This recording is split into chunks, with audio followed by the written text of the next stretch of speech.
Many of us are asking questions of how do we make the audio and the video just a little better for our at-home Facebook Live, YouTube Live. Many of us have already solved some problems, but I just want to give us some fundamentals of how to solve even more problems or to increase the quality. Whatever we're preaching, whatever we're singing or saying, if it's important, then it's important to do it well. Maybe we can't do it as well as CNN or NBC would do it with their broadcast gear, but we might be able to spend a few bucks and make some investments. Even after quarantine, these tools will continue to be used and be fruitful and beneficial. So don't be afraid to make the investment, to spend some money on some gear that's going to help the church. Okay, a few things to think about. Number one is your source sound. Where is your source sound? Right now, the source sound is my vocal, and the room is my living room, which I'm not back here talking. I am closer to the mic talking because I'm just using an iPhone with the internal microphone. So think about your source sounds.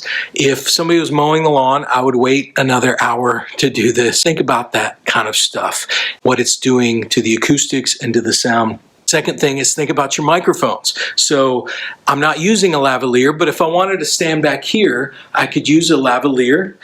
This one is called the Rode Link, and it's wireless, and this side connects just like it does at church, but the other receiver end goes to your camera, or it goes to your laptop, or it goes to a recording device, which I'll talk about in a second. Similar to church, but just smaller devices. It's not a big mixer. It's just smaller devices that still capture the audio well, and you can tweak it later.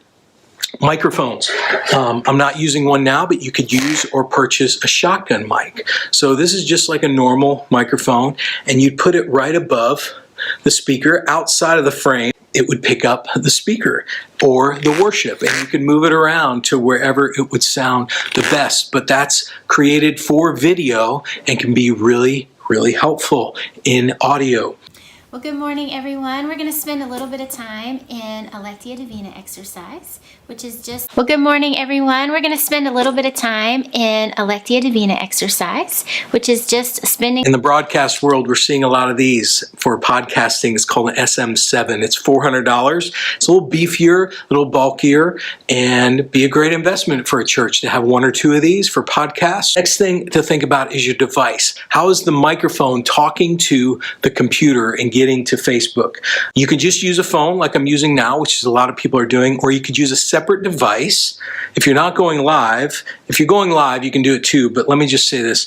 The device, you could buy something like this. This is a field recorder. It's got a stereo mic here, so it's picking up the room, and it's got two XLRs. So it's got some options in there where you can adjust the gain. You basically get 4 channels of audio. It's like a little mixer. It sounds really good, and it's helpful for video. But you would take the card out of this, put it into your computer, and you would mix the audio, take the video, combine those items, and it would sound better than if you were just using the iPhone by itself.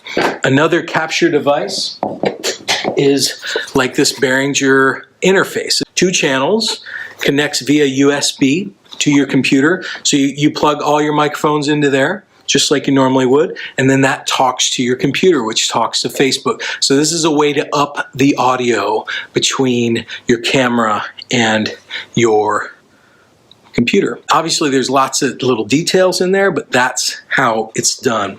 Next thing I'll say is your camera and your phone. So your iPhone 8, your iPhone 10, or 11, I don't know if there's a 10, I think there's a 10. Go into your settings, make sure it's at the best, highest quality settings. You could use a DSLR, but know that things can go really good or really bad with a camera with that many options. But don't be afraid to try it, and it can be fantastic. The next thing would be lighting. Make sure you have some lighting tools. So I'm using this little selfie light here, and then I've also got a $100 LED flat panel light that's just super helpful. And if I didn't have it, it would be darker, which would be okay, but It's just helpful to have some lights. So buy some lights, buy some lighting equipment. You can always use it. Finally, peripherals, mic stands, little cables, little adapters, whatever things you need. Like for instance, with this recorder, you need an SD card. Go ahead and buy 2. Buy good ones. Buy nice ones. Buy nice stands and nice mics because you're going to be using them for a while. And it's just nice for things not to break down. I hope that's super helpful. Let us know if you have any other questions. Good luck on this journey in quarantine worship. It's not going to be forever, but forever we will be communicating via digital means like this, at least until the kingdom comes in its fullness. So take care. Bye-bye.